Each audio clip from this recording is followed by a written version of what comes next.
La neuropathie diabétique est favorisée par les grandes variations glycémiques, par l'hyperglycémie, par le stress oxydant et par plusieurs autres facteurs qui sont clairement étudiés. Est-ce que le jeûne du Ramadan et les modifications métaboliques qui vont avec sont susceptibles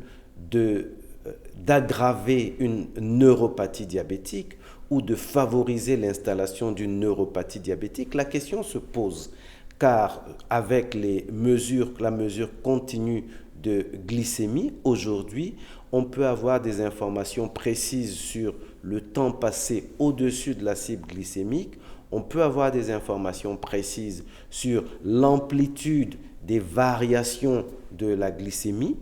et cela permettrait donc de pouvoir estimer clairement la relation entre ces variations et la survenue ou la progression éventuelle d'une neuropathie, étant entendu que des outils tels que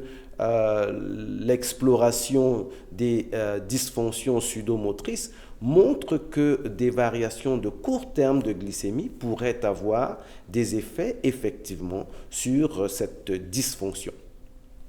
D'un autre côté, les bénéfices du jeûne intermittent sont à mettre dans la balance. Ils pourraient contrebalancer les effets de la variation glycémique et de ce fait, des études plus poussées, plus pointues restent nécessaires pour répondre à cette question qui clairement se pose. Est-ce que le jeûne du Ramadan est susceptible de favoriser la progression d'une neuropathie diabétique ou encore d'en favoriser l'installation chez un patient? Le dernier élément est de voir justement l'effet du cumul de la participation au dit jeûne sur de longues années